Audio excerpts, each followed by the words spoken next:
بسم الله الرحمن الرحيم. مشاهدينا السلام عليكم ورحمة الله وبركاته، وأهلا بكم في هذه السلسلة من الحلقات عن تاريخ الدولة الأموية. وهذه هي الحلقة الثانية نخصصها عن مؤسس هذه الدولة اللي هو معاوية ابن أبي سفيان، وهو من صحابة الرسول صلى الله عليه وسلم، وهو الذي حدث قتال بينه وبين سيدنا علي بن أبي طالب، وأخته اللي هي أم حبيبة هي زوجة الرسول صلى الله عليه وسلم. تعالوا نبدأ ونرى، ولكن ملحوظة في البداية، أنا آسف لتأخري في إنجاز هذه السلسلة من الحلقات، لأنه بتحتاج إلى قراءة ومعرفة المواقع والشخصيات. نحن نحاول أن نعيش بوجداننا وشعورنا كأننا في عصرهم، كيف يفكرون، كيف ينظرون إلى الدنيا، كيف يتخذون القرارات، وأن نستبطن النصوص الظاهرية التي تركت عنهم. فتعالوا نبدأ ونرى. أيضا كان في حلقة أنا عملتها عن الحجاج بن يوسف الثقفي، ولكن وجعلتها رقم 2، لكن الصواب أن في حسن العرض أن تكون هذه الحلقة هي الحلقة الثانية. تعالوا نبدأ ونرى. كما ذكرنا أن الدولة الأموية هي دولة إسلامية ضخمة وكبيرة، إمبراطورية كبيرة، جاءت بعد الخلافة الراشدة مباشرة. يعني بعد انتهاء الخلافة الراشدة قامت الدولة الأموية، وهي امتدت من جنوب فرنسا وبالقرب من باريس، كل هذه البلاد الإسلامية، حتى باكستان وأفغانستان، وكما نشاهد بلاد آسيا الإسلامية الوسطى، وأذربيجان، أرمينيا ما تحتلها روسيا اليوم، وأيضا جنوب تركيا ومنطقة تركستان الشرقية التي تحتلها الصين اليوم، وبتقوم بذبح المسلمين الإيغور فيها. طيب، هي اسمها الدولة الأموية. لماذا؟ لأن مؤسسها اسمه معاوية ابن أبي سفيان ابن حرب ابن أمية، يعني اسم العائلة أمية. طيب، لماذا لم تسمى الدولة نسبة إلى مؤسسها؟ يعني الدولة العثمانية اسمها الدولة العثمانية إلى من؟ نسبة إلى عثمان، وهكذا يعني. وهتجد ده متكرر في التاريخ الإسلامي وفي دول أخرى يعني. فلماذا لم تنسب الدولة إلى معاوية؟ في سياق عرض تاريخ الدولة الأموية يتضح أنه لم يكن يصح نسبتها إلى معاوية بن أبي سفيان، ودي لأسباب تتعلق بالنزاع بين الشيعة وبين المسلمين السنة. كان لابد من أن تنسب إلى بني أمية، ولا يصح أن تنسب إلى معاوية، وهنأتي في هذه الأمور. طيب، مؤسس الدولة هو معاوية بن أبي سفيان.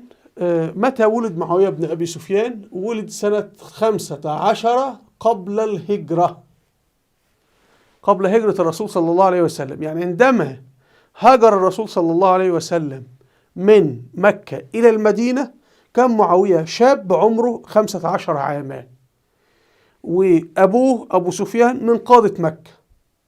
لما حصلت غزوة بدر وقتل قائد مكة اللي هو عتبة ابن ربيعة اللي هو جد معاوية، أصبح أبيه أبو معاوية يعني أبو سفيان هو قائد مكة، فهو يعني يعتبر ابن رئيس دولة في ذلك الوقت يعني.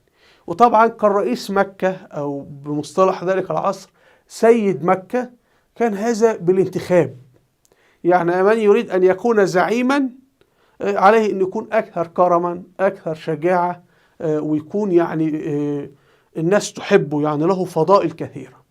فأبو سفيان اللي هو أبو معاوية كانت له شعبية كبيرة، وده هتنفعنا في عرض سلسلة يعني فيما بعد فيما يتعلق بتاريخ الدولة الأموية والمكانة التي اكتسبها أولاد أبو سفيان. طيب، إذن معاوية كان شاب صغير عمره 15 عاما عند هجرة الرسول صلى الله عليه وسلم. كان عمره 17 عاما وقت غزوة بدر، عمره في غزوة أحد ممكن 18 عاما، واشتركت فيها أمه اللي هي هند بنت عتبة كما شرحنا في الحلقات السابقة. المهم، معاوية لم يعتنق الإسلام إلا سنة 8 هجرية، وكان عمره في هذا الوقت 23 عاما، فشاب كبير. طبعا بمعايير أيامنا هذه 29 عاما دي واحد بيلعب، متخرج من الجامعة وبيأخذ المصروف من أبيه وأمه. لكن في عهد الرسول صلى الله عليه وسلم 23 عاما كان يقود جيش. أنا عمري الآن 41 عام. طيب أنا متى بدأت التعليم؟ بدأت وعمري 18 عاما، لما ذهبت للقاهرة وبدأت أقرأ الكتب، بدأت أثقف نفسي وأعلم نفسي. أنا بعتبر منذ هذه اللحظة بدأت أتعلم.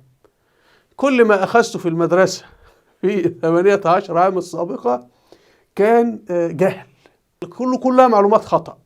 فأنت ضيعت سنوات أخرى حتى بعد 18 عاما كي تصحح الخطأ.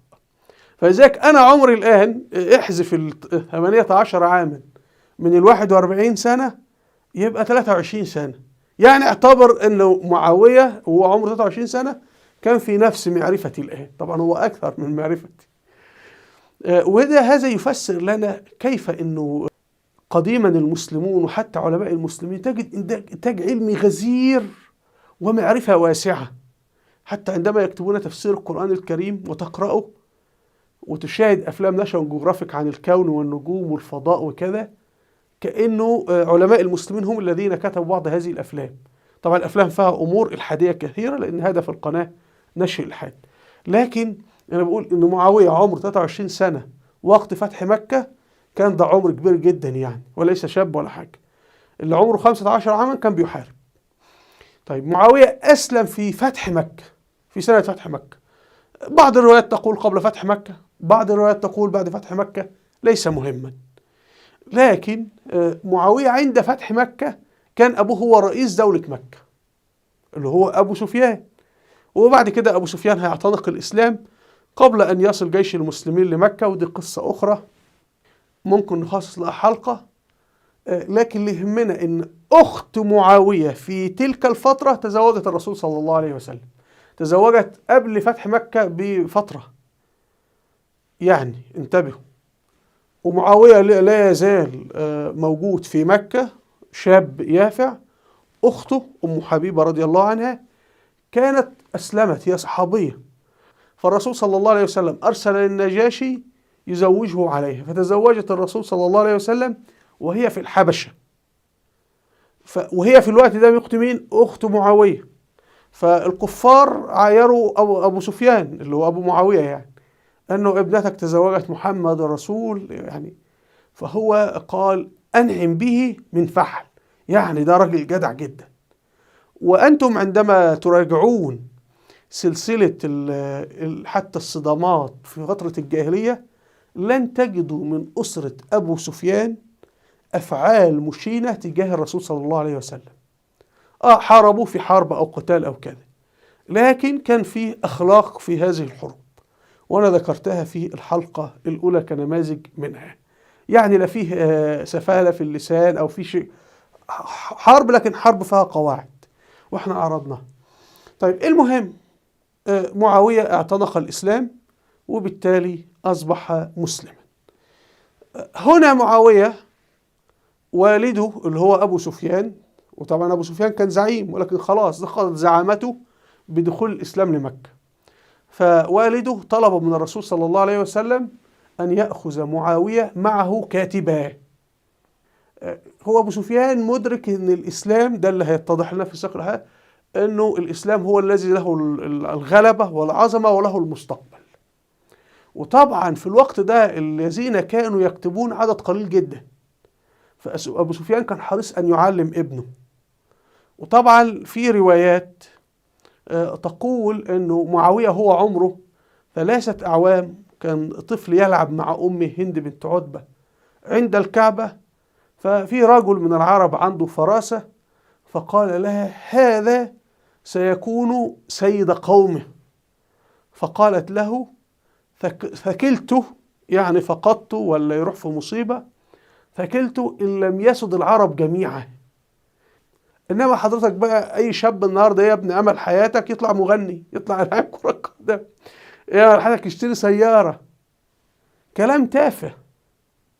فانظروا كيف، لأن دي شخصية معاوية أو البيت الذي نشأ فيه معاوية. وكما أخذ أبو سفيان حكم مكة بفضل أخلاقه وشجاعته وفروسيته وذكائه. فمعاوية أيضا فيما بعد سوف يستلم حكم المسلمين بفضل ذكائه وشجاعته كما سنرى. معاوية لما حصل فتح مكة ما الذي جرى؟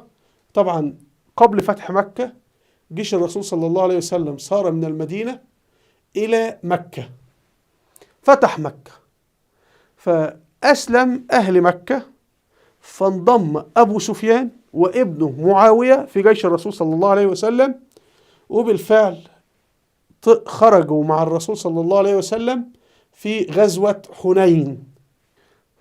وغزوة حنين مهمة جدا لأنه الله سبحانه وتعالى أنزل فيها قرآنا عن الصحابة الذين شاركوا فيها، ومنهم سيدنا معاوية رضي الله عنه. بعدها سيدنا معاوية اتجه مع الرسول إلى حصار مدينة الطائف، ولم تفتح حربا، وقصة طويلة، لكن فيما بعد مدينة الطائف اعتنقت الإسلام. أيضا بعد ذلك معاوية لما الرسول صلى الله عليه وسلم رجع للمدينة المنورة باعتبارها عاصمة الدولة، معاوية كان معاه في المدينة المنورة وكان يكتب للرسول صلى الله عليه وسلم. البعض قال كان كاتب للوحي يكتب القرآن الكريم، والبعض قال كان يكتب رسائل للرسول صلى الله عليه وسلم. المهم أنه كان كاتبا للرسول صلى الله عليه وسلم. طيب معاوية بعد ذلك اشترك أو يعني مع جيش الرسول صلى الله عليه وسلم، ذهب في غزوة تبوك، فهو من الذين اتبعوا الرسول صلى الله عليه وسلم ساعة العسرة.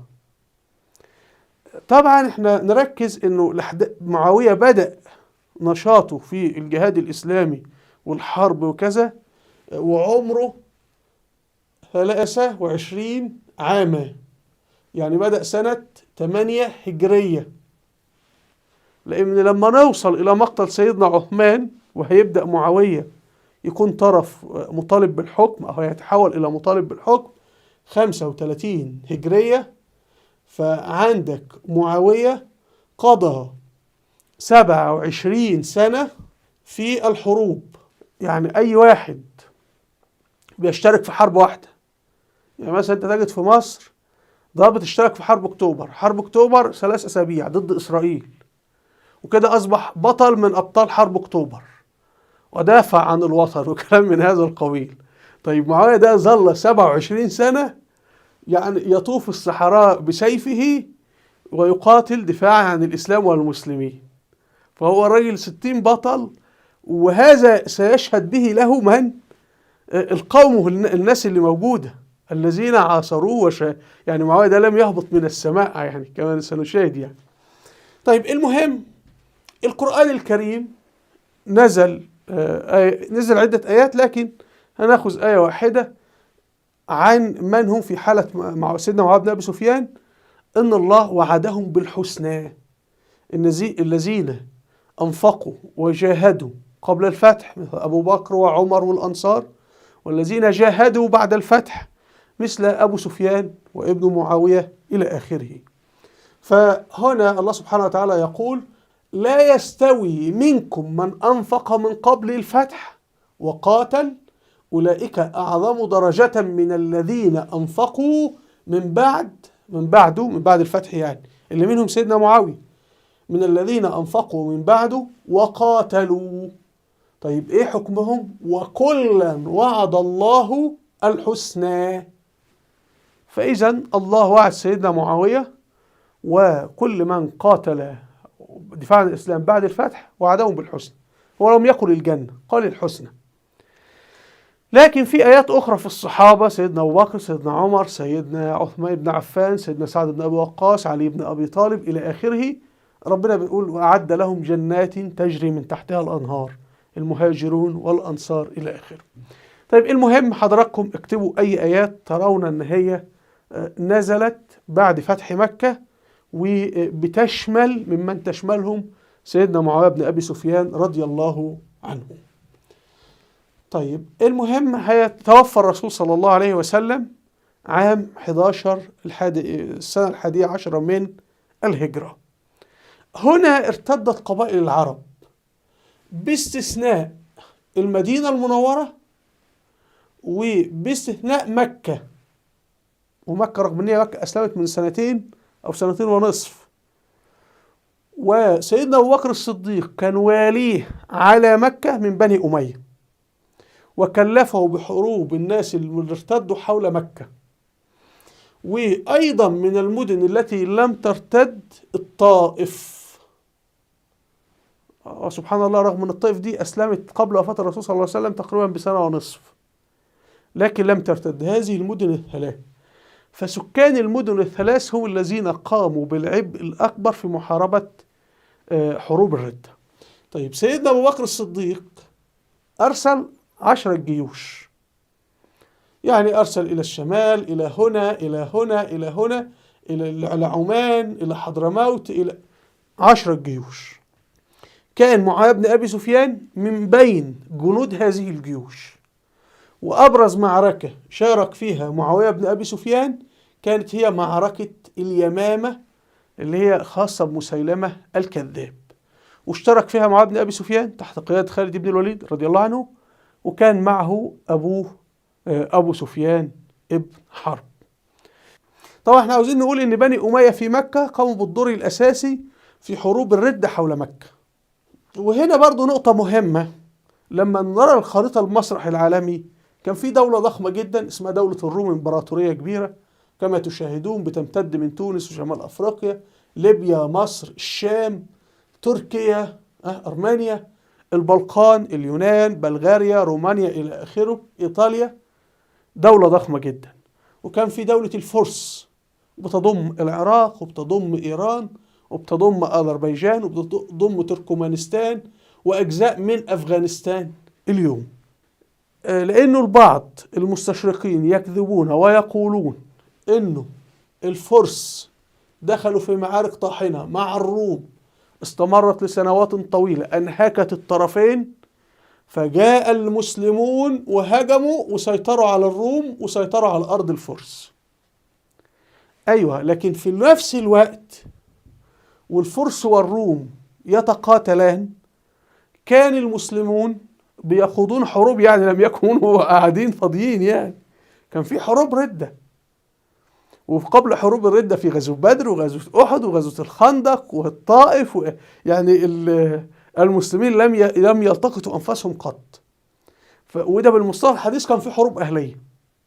فأنت عندك حروب أهلية مستمرة من 1 هجرية، منذ هجرة الرسول صلى الله عليه وسلم من المدينة المنورة، إلى 12 هجرية في عهد سيدنا أبو بكر الصديق انتهت حروب الردة.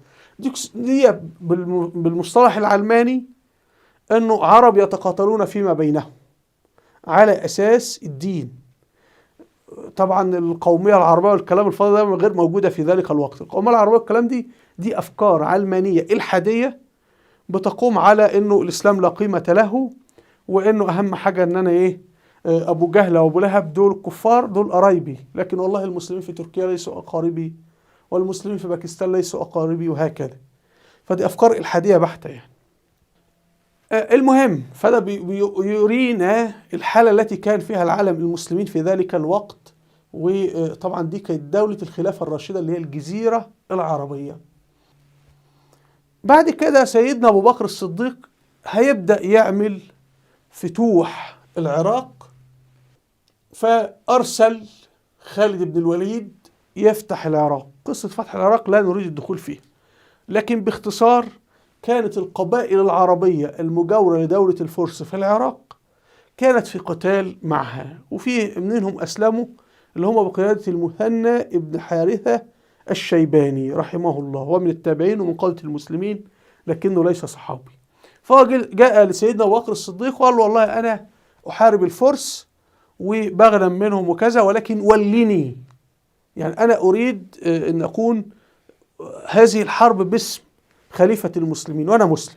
فسيدنا أبو بكر الصديق وافق. وبعد ذلك طلب من أبو بكر الصديق مدد، فأرسل له خالد بن الوليد رضي الله عنه. الأمر كان مشابه مع الروم. المهم سيدنا أبو بكر الصديق أرسل 4 جيوش.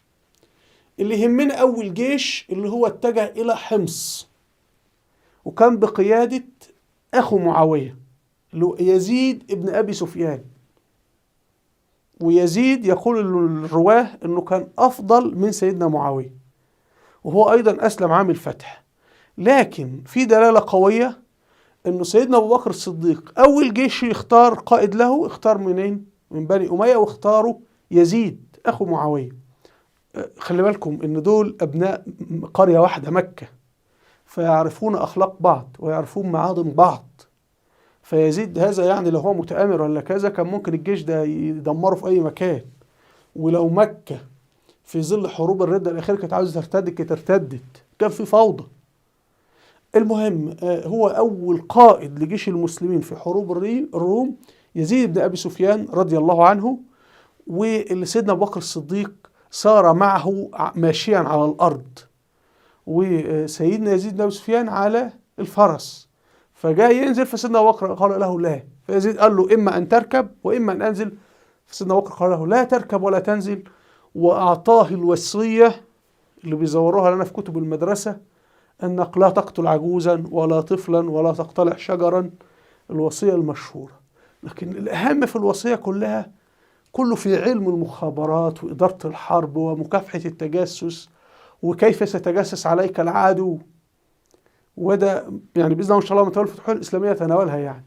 المهم صاحبنا يزيد طلع بالجيش ناحية حمص، وفي جيوش أخرى اللي طلع لدمشق واللي طلع للأردن واللي طلع لفلسطين، هم 4 جيوش.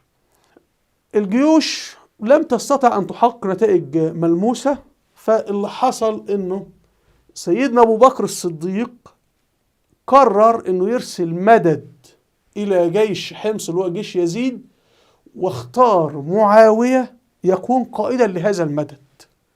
معاوية في الوقت ده عمره 25 سنة، وهذه أول مهمة قيادية اختاروا من؟ أبو بكر. واحنا هنجد انه كل خليفة ابو بكر وسيدنا عمر وسيدنا عثمان بن عفان كل خليفة يزيد من مسؤوليات معاوية بن ابي سفيان، وهذا معناه انه كان شخصية قيادية وشخصية محل ثقة من الخلفاء الثلاثة. هو لم يعزل قط. 25 سنة الى استشهاد سيدنا عثمان لم يعزل معاوية بن ابي سفيان. حتى في صحابة اكبر من معاوية مثل سعد بن أبي وقاص وغيرهم وخالد بن عزلوا إلا معاوية بن أبي سفيان. فالمهم كان بينجح في كل حاجة. فسيدنا أبو بكر أرسله، لما أرسله اشترك، كان في جيش أخوه، اشترك في كل معارك الشام مع أخوه يزيد بن أبي سفيان، فهو مشارك في كل هذه الحروب المعارك الخاصة بالشام. وهنلاحظ أمر يا جماعة، إنه غالبية بني أمية خرجوا في الجيوش المتجهة للشام، وهذا سيؤدي إلى أنه بعد نحو 24 سنة عند مقتل سيدنا عثمان بن عفان هيكون بني أمية أصلا استقروا في الشام بكثرة 24 سنة، وسيتزوجون من بنات القبائل العربية المسيحية الموجودة في الشام، وهذه القبائل غالبتها ستعتنق الإسلام. وهنا هتبدأ بني أمية يضربوا جذور في أرض الشام، وده لن يتوفر سيدنا علي بن أبي طالب بعد ذلك لما يتجه للعراق، يبقى أول مرة يذهب للعراق، عكس بني أمية اللي هم كانوا 24 سنة لأنهم شاركوا في كل، واستشهد منهم الكثير يعني في حروب الشام. ومن هؤلاء سيدنا معاوية بن أبي سفيان تزوج من إحدى بنات الشام اللي هي من قبيلة كلب، ودي قبيلة كبيرة جدا وضخمة في الشام، وهي اسمها ميسوم بنت بحدل، وأنجب منها ابنه يزيد الذي سيصبح خليفة بعد ذلك ويقتل في عهد سيدنا الحسين. طيب ماذا كان يفعل أبو سفيان في هذه الحروب؟ شارك أبو سفيان في هذه الحروب، ومعه يعني معاوية وأبوه أبو سفيان وأمه هند بنت عتبة شاركوا في كل هذه المعارك أو غالبيتها. يهمنا أنه أم معاوية اللي هي هند بنت عتبة رضي الله عنها، هذه كانت في معركة اليرموك كانت تقاتل بنفسها، وكان من يهرب من المسلمين ترده، وكانت تحمل السيف وتقاتل في الروم، يعني قامت بجهد جبار جدا في هذه المعركة. طيب مين اللي كان بيحمس القبائل العربية للقتال؟ أبو سفيان. يعني الشيخ والإمام الخاص بالجيش فعليا إدارة الشؤون المعنوية بلغتنا هذه الأيام، إدارة الإعلام في الجيش المسلمين في معركة اليرموك وغيرها من المعارك، كان هو أبو سفيان أبو معاوية. لماذا أبو سفيان؟ أبو سفيان أصلا هو زعيم سابق، وأي زعيم لابد يكون خطيب مفوه، يعني فلان زعيم يعني خطيب مفوه، عكس ملك أو واحد يعني جاء بالإيه ورثاه عن أبيه يعني. لكن إذا كان أخذ الحكم بيده بذراعه هكذا لابد يكون خطيب مفوه كي يسيطر على عقول الناس. فأبو سفيان ده كان زعيم سابق فهو خطيب مفوه. اتنين، كان معروف لكل القبائل لأنه كان رئيس قريش، أمير قريش، ملك قريش قبل الإسلام، وكان تاجرا، فكان يذهب إلى اليمن ويذهب إلى هنا وهناك، فله علاقات بكل القبائل، فهو معروف على مستوى القبائل العربية كلها ومحل ثقة. لا تنسوا أن أبو سفيان كان عنده أخلاق، هو كافر، ونعلم ما جرى بينه وبين إمبراطور الروم في الجاهلية عندما رفض أن يكذب على الرسول صلى الله عليه وسلم وقال: أو تقول العرب كذب أبو سفيان؟ فهذا يرينا. فأبو سفيان كان مشارك في المعركة، وطبعا فقأت إحدى عينيه في هذه المعركة، يعني هو من جرح الحرب، فاللي شارك في الحرب يعتبرونه هذه الأيام بطل، ولو جرح بقى بيقول لك دول يعني الأبطال. طب ما هو أبو سفيان نفس الموضوع يعني. طيب إيه اللي هيحصل بعد معركة اليرموك اللي يعتبر بعدها أصبح فتح الشام سهل يعني؟ هنا توفى سيدنا أبو بكر الصديق وجاء عمر بن الخطاب.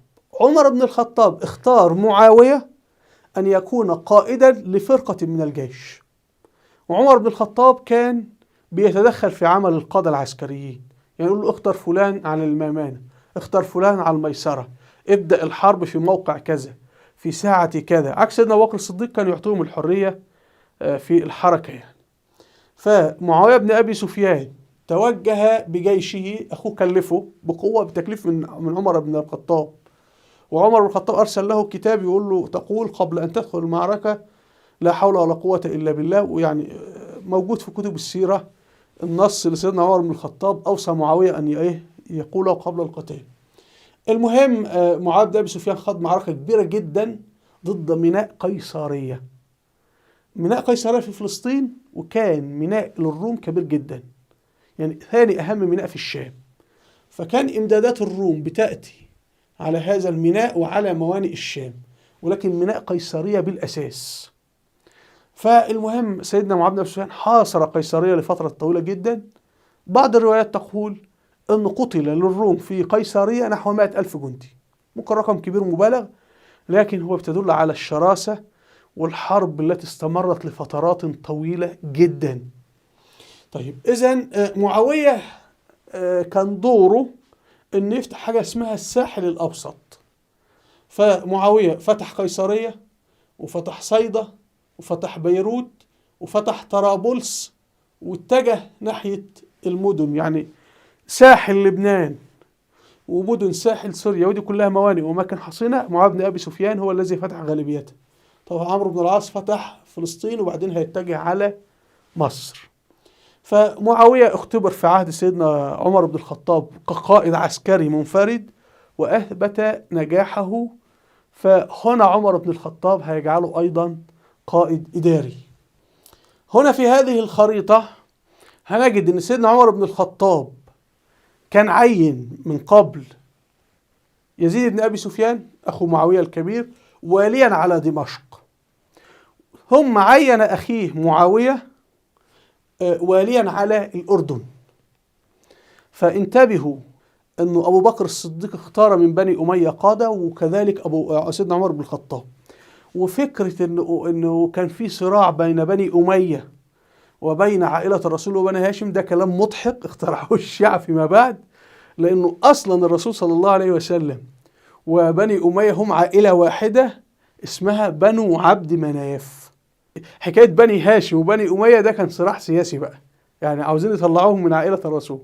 وبني أمية فيهم ناس مهاجرين من الأوائل جدا، مثل سيدنا عثمان بن عفان وغيره، دول من أوائل ومنهم أخت سيدنا معاوية كانت دي من المهاجرات إلى الحبشة يعني. فالنظرة التي يعني يحاول الشيعة تقديمها دي نظرة مضحكة وغير موجودة يعني.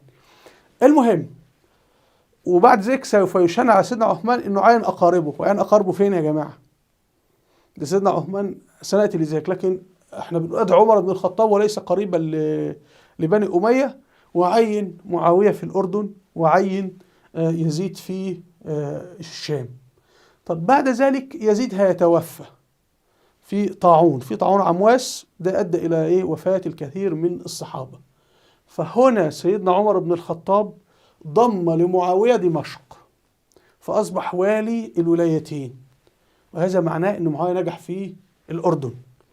وعمر بن الخطاب من يتبع سيرته في تعامله مع الولاة يجد قسوة وشدة، يعني يحاسب بشدة، لدرجة انه عزل خال الرسول سعد بن ابي وقاص رضي الله عنه، وهو من اول 10 اسلامه. وسعد بن وقاص اول من دخل في عراق في الاسلام كله، وسعد بن ابي وقاص هو قائد القادسية اللي ادت الى فتح كل انهيار الامبراطورية الفارسية. هم رغم ذلك لما حصل بعض المشاغبين شاغبوا عليه، عمر بن الخطاب عزله، وسنأتي لهذا القصة. فمعناه عمر بن الخطاب لم يكن كان شخص قاسي وشديد في المحاسبة على الولاة، بل عمر بن الخطاب عمل جهاز مخابرات حربية له جواسيس داخل الجيش ينقلون له تقارير بكل صغيرة وكبيرة. فعمر بن الخطاب كان يعني متابع معاوية وغير معاوية يعني، فرقاه وضم له ولايتين، فالراجل نجح جدا. وبعد ذلك ضم له ولاية بعلبك كمان في لبنان. وهنا أبو سفيان أبو معاوية لما وجد ابنه يعني بدأ نجمه يصعد، أرسل له خطاب كله حكمة، يقول له: يا بني، إن هؤلاء الرهط، يعني هذه الجماعة أو المجموعة من المهاجرين سبقوا، المهاجرين يقصد عمر وأبو بكر وخالد بن الوليد إلى آخره، سبقونا وتأخرنا، سبقونا في الإسلام وتأخرنا نحن في الإسلام، فرفعهم سبقهم في الإسلام وقصر بنا تأخيرنا، فصرنا أتباعا وصاروا قادة، وقد قلدوك جسيما من أمرهم، يعني وضعوك في منصب مهم، فلا تخالفن رأيهم، يعني اسمع وأطيع، فإنك تجري إلى أمد لم تبلغه، ولو قد بلغته لتنفست فيه، يعني سيصبح لك شأن كبير جدا، فأنت دعنا نعوض ما فاتنا. وطبعا أبو سفيان لعب دور كبير جدا في مكة في منع أن الردة تمتد إلى مكة، أبو سفيان وسهيل بن عمرو رضي الله عنهما يعني. المهم سيدنا عمر بن الخطاب زار الشام، فخرج قادة الشام يقابلونه، ومنهم معاوية. انتبه ان معاوية اصبح من القادة اللي خرجوا يقابلوا عمر بن الخطاب رضي الله عنه. فعمر بن الخطاب وجدوا بيرتدي ثياب فخمة وله موكب وحرس شرف الى اخره. فعمر بن الخطاب كان معه عصا ضرة فضربه بها، ودار الحوار التالي بينهما. عمر بن الخطاب قال لمعاوية: أنت صاحب هذا الموكب؟ قال: نعم يا أمير المؤمنين. قال: هذا حالك مع ما بلغني من طول وقوف ذوي الحاجات ببابك. قال: هو ما بلغك من ذلك. قال عمر: ولما تفعل هذا؟ لقد هممت أن آمرك بالمشي حافيا إلى بلاد الحجاز. قال: يا أمير المؤمنين، إن بأرض جواسيس العدو فيها كثيرة، فيجب أن نظهر من عز السلطان ما يكون فيه عز للإسلام وأهله ويرهبهم به، فإن أمرتني فعلت، وإن نهيتني انتهيت. فقال له عمر: يا معاوية، ما سألتك عن شيء إلا تركتني فيه مثل رواجب الدرس، يعني كل ما في تصرف لا يعجبني منك تجاوب إجابة حكيمة وبليغة تجعلني لا أعرف أين الصواب وأين الخطأ. يعني لئن كان ما قلت حقا إنه لرأي أرأيت، ولئن كان باطلا إنه لخديعة أديت. قال معاوية: فمرني يا أمير المؤمنين بما شئت. قال: لا أمرك ولا أنهاك. الرواية قد لا تكون دقيقة في عباراتها، وأنا لا أعتقد أنه معاوية كان يوقف الناس على بابه يمنعهم من الدخول لوقت طويل. لماذا؟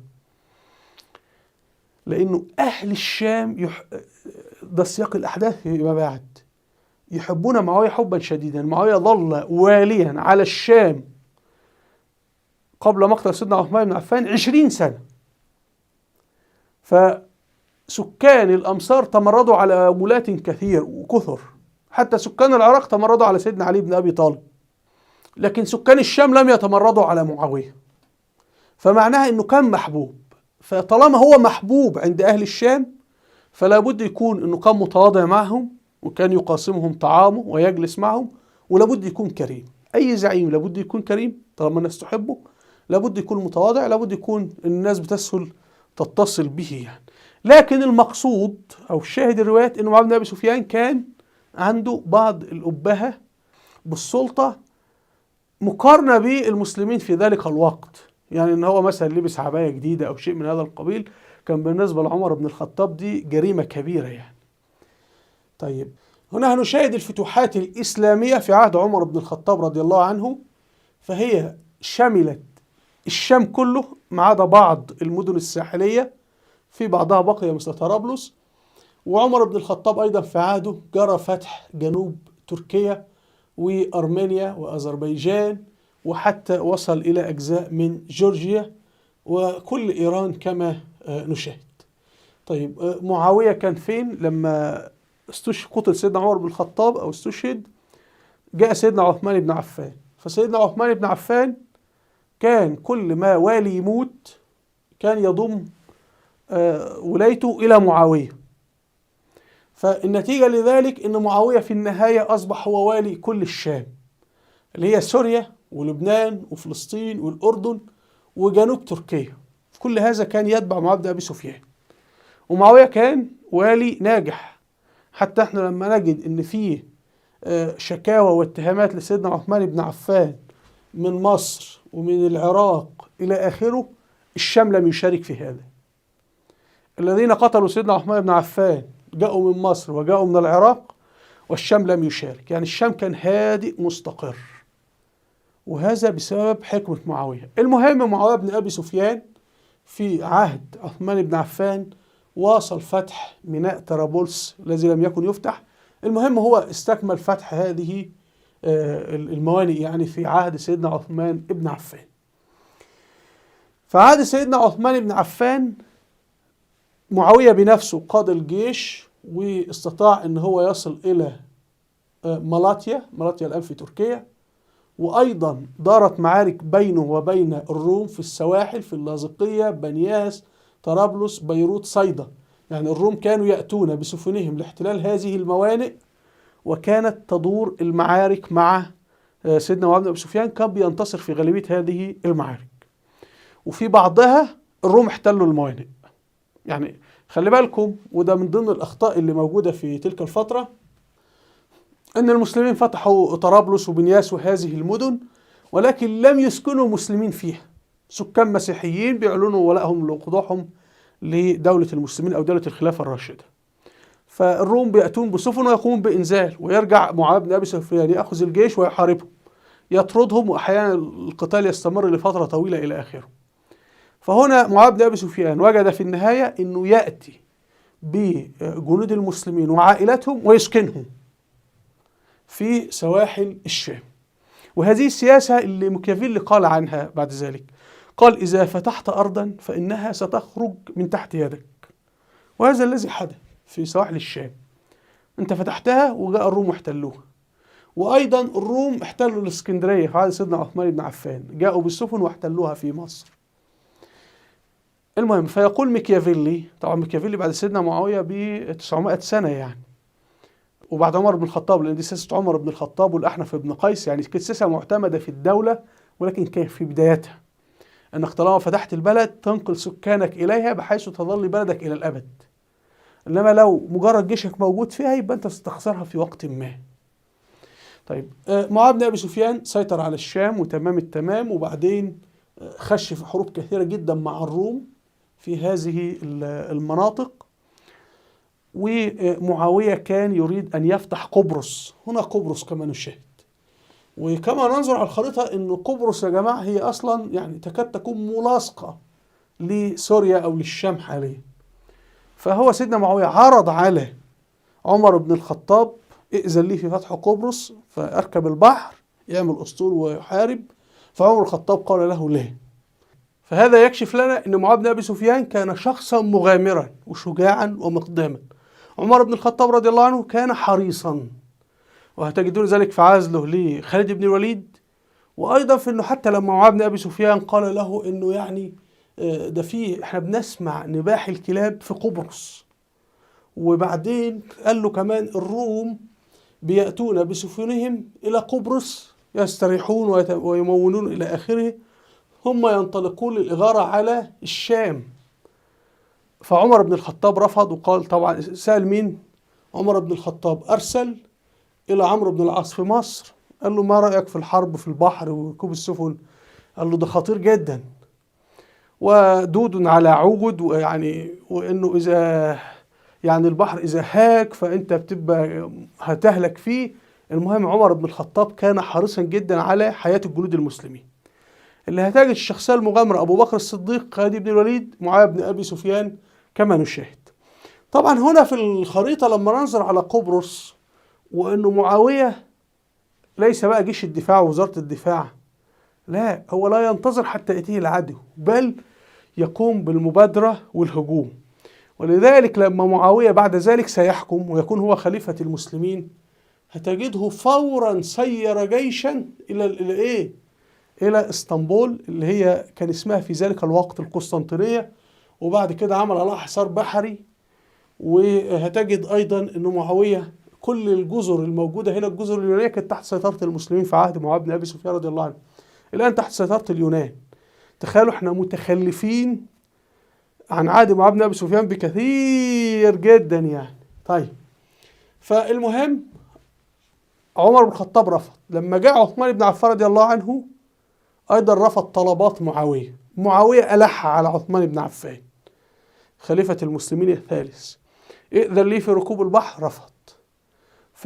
بعد طول الإلحاح سيدنا عثمان بن عفان كان فيه واحد قال له لا، ده أنا سمعت حديث للرسول صلى الله عليه وسلم بيعد أم حرام رضي الله عنها إن هي سوف تستشهد في قتال في البحر، وستكون مع أول من يجاهد في البحر. فعثمان بن عفان وافق، ولكن قال لمعاوية بشرط: إذا كنت ستصحب معك زوجتك. هنا النص ده يكشف عن الشجاعة والفروسية عند معاوية، أن عثمان بن عفان بيقول له بشرط أن تكون أنت من ضمن القادة، يعني وتموت وتكون في المقدمة كي نتأكد أن لا، بيقول له وتكون معك زوجتك. يعني معاوية يخاف على حياة زوجته وأمنها وسلامتها أكثر من خوفه على نفسه. فسيدنا عثمان بن عفان وضع هذا الشرط كنوع يعني أنت متأكد أن المسألة آمنة، وإلا زوجتك سوف تقتل وتؤخذ منك، وهذا عار الدهر. فده يكشف عن شخصية معاوية وشخصية سيدنا عثمان بن عفان رضي الله عنه، وحرمة النساء عند المسلمين في ذلك الوقت. طيب، المهم سيدنا معاوية بن أبي سفيان هينطلق ويقوم بفتح قبرص سنة 28 هجرية، ولكن هيبقى فيه خطأ سياسي. هيصطلح مع أهل جزيرة قبرص ويأخذ الجزية ويعود. بعد 4 سنوات، عام 32 هجرية، 32 هجرية، الجزيرة هتتمرد مرة أخرى بعد ضغط الروم عليها. فهنا معاوية بن أبي سفيان سيعود ويقوم بفتح الجزيرة من جديد. فأنت عندك جهد ضائع، فتحت المكان مرتين، ولكن وضع جيوشا في هذه المرة في الجزيرة، وبعدين أسكن مسلمين. فهنجد أن معاوية بن أبي سفيان كرر هذه المسألة أكثر مرة، يفتح مكان ثم يجري ضياعه ثم يقوم بفتحه من جديد. ما هو بيفتح بالجيش والجيش بيتحرك، بيذهب إلى مكان آخر للفتح ومطلوب هنا وهناك. فهنجد بعد ذلك الدولة الأموية هتتعلم من هذا الدرس، وكلما تفتح أرضا بتقوم بإسكان المسلمين فيها. كان ده متكرر، وده اللي جعل العالم الإسلامي اليوم يكاد يكون تقريبا كما تركته الدولة الأموية شرقا وغربا، لكن شمالا هيبقى فيه الدولة العثمانية هتزيد، ودولة المرابطين في المغرب أيضا سوف تزيد في أفريقيا. نأتي أخيرا إلى فتح عمورية. عمورية دي أيضا فتحها سيدنا معاوية بن أبي سفيان، سير لها جيشا واتجه. عمورية دي قريبة من أنقرة وقريبة من قونيا في عمق تركيا، قريبة من مدينة إسكي الشهير في تركيا اليوم. فتحها معاوية بن أبي سفيان، عمل نصر عسكري. طب الحصيلة السياسية، هل بقيت معاوية تحت سيطرة عمورية تحت سيطرة المسلمين؟ لا. لماذا؟ لأنه فتح عسكري لم يضع سكان، وده خطأ سياسي. أنت نجحت عسكريا 10، حصلت على 10 من 10 درجات، سياسيا حصلت على 0. وهنجد بعد ذلك الخليفة العباسي لما يفتح عمورية ويروح يخربها ويرجع، انت رايح تنتقم؟ ايه التخلف ده؟ فانظروا معاوية بن ابي سفيان يعني ما حققه من انجازات تفوق ما حققه العباسيين بكثير، حتى هو والي ورغم ذلك ظلم. طيب ايضا قام بفتح مناطق، احنا تحدثنا من ذلك، واعاد فتح قبرص عام 32 هجرية وفتح كل هذه المدن. لكن معاوية بن ابي سفيان عمل حاجة اخطر من ذلك كله، وهي معركة ذات الصواري عام 34 هجرية. طبعا معاوية بن ابي سفيان اول من بنى اسطولا للمسلمين في البحر، واول من غزا في البحر، واول من فتح في البحر. فهو راجل سابق تفكيره، سابق عصره، يفكر لامام. نازل افتح قبرص، اذهب ابني اسطول. يعني هو يعني لو كان موجود الان كان قال لك هنعمل قوة سلاح الفضاء. طيب معاوية بن ابي سفيان معركة ذات الصواري دي معركة جدا في التاريخ الاسلامي، 34 هجرية قبل مقتل سيدنا عثمان بسنة، بين الروم وبين المسلمين. اللي حصل لدينا روايتين متضاربتين. الرواية الأولى بتقول إنه الروم اللي عاصمتهم أصبحت اسمها اسطنبول في ذاك الوقت القسطنطينية، انطلقوا بسفنهم من أجل الاستيلاء على الإسكندرية. وفي رواية ثانية بتقول لا، إنه الروم انطلقوا وهدفهم الاستيلاء على الشام ومحاصرة هذه الأماكن اللي المسلمين أخذوها في جنوب الأناضول. أي روايتين أصح من الله أعلم. المهم هي دارت في الحرب في البحر، وإن كنت أنا أرجح اسكندرية. فاللي حصل أن المسلمين كان عندهم أسطول. معاوية بن أبي سفيان كان بنى 100 سفينة، وأسطول مصر كان عنده 100 سفينة. روايات تقول أنه معاوية بن أبي سفيان خرج بنفسه على قائدا لأسطول الشام، والبعض الروايات تقول، ودي الأرجح، أنه أرسل بسر بن أبي أرطأة يقود أسطول الشام، وعبد الله بن أبي سرح من مصر من اسكندرية قاد أسطول مصر وكان قائد القوات كلها، وانتهت بانتصار المسلمين في البحر. فمعاوية هنا هو مشارك رئيسي في هذه المعركة. المعركة كانت ضخمة جدا، كان يقودها الإمبراطور الروماني نفسه اسمه قسطنطين، كان فيها 700 سفينة، بعض المصادر تقول 1000 سفينة رومانية. المسلمين لم يكن لهم سوى 200 سفينة فقط. هذا يرينا أهمية الدور الذي لعبه معاوية بن أبي سفيان رضي الله عنه. كان ممكن لو المسلمين ليس لديهم أسطول، ومعاوية وصاحب الفضل في ذلك، كان الروم يحتلون الشام من جديد أو يحتلون الإسكندرية. أيا ما كان، بفضل حنكة معاوية بن أبي سفيان وبنائه الأسطول وحربه في البحر في البداية، هذا كله مهد إلى هذه المعركة. احنا بنقول سنة 34 هجرية. 34 هجرية. طب فتح قبرص أول مرة 28 هجرية، يعني بعد 6 سنوات، وهذا بفضل تدريب معاوية بن أبي سفيان رضي الله عنه. الحلقة المقبلة بإذن الله إن شاء الله نتناول مقتل سيدنا عثمان بن عفان والحروب التي دارت بين معاوية بن أبي سفيان وبين علي بن أبي طالب رضي الله عنه، ونختم بمقتل علي بن أبي طالب واستشهاده رضي الله عنه. والآن أترككم للكتب أو المراجع في هذه الحلقة. المراجع المستخدمة في هذا الفيديو: كتاب محمد رسول الله للدكتور محمد صادق العرجون من علماء الأزهر الشريف، والكتاب يتناول فترة الصراع بين أبي سفيان وبين الرسول صلى الله عليه وسلم، وأيضا علاقة الرسول صلى الله عليه وسلم بعائلة أبي سفيان وزوجته هند بنت عتبة. كتاب معاوية بن أبي سفيان شخصيته وعصره للدكتور علي الصلابي، ويتناول شخصية معاوية بن أبي سفيان تحديدا. كتاب الدولة الأموية للدكتور محمد علي الصلابي. كتاب حروب الإسلام في الشام لمحمد أحمد بشاميل، وهو يتناول المعارك الحربية التي قادها معاوية بن أبي سفيان خلال فتح الشام. كتاب الفتوحات العربية الكبرى تأليف الجنرال البريطاني جلوب باشا. وتكمن أهمية الكتاب رغم ما به من أخطاء على أن مؤلفه رجل عسكري بريطاني خاض المعارك في نفس الأماكن التي جرت في الشام في عهد الفتوحات الإسلامية. كتاب الدولة الأموية للدكتور يوسف العش، هو كتاب جيد من ناحية فلسفة قيام الدولة الأموية. كتاب تاريخ الدولة العربية للمستشرق الألماني يوليوس فيلهرزن، وأهمية الكتاب تكمن في تناوله للقبائل ودورها في قيام الدولة الأموية. كتاب القبائل العربية في بلاد الشام منذ ظهور الإسلام إلى نهاية العصر الأموي تأليف الدكتور محمد عزب دسوقي. الكتاب يلقي الضوء على دور قبائل الشام في إنشاء الدولة الأموية، ثم كيف تسببت الخلافات بين هذه القبائل في انهيار هذه الدولة. أخيرا كتاب قادة فتح الشام ومصر تأليف اللواء الركن محمود شيد خطاب، وهو يتناول قادة فتوحات الشام ومن بينهم معاوية بن أبي سفيان رضي الله عنه وأخيه الأكبر يزيد بن أبي سفيان وقصة حياتهما. وغالبية هذه الكتب موجودة على اليوتيوب لمن يريد الاستماع إليها. وإلى اللقاء، والسلام عليكم ورحمة الله وبركاته.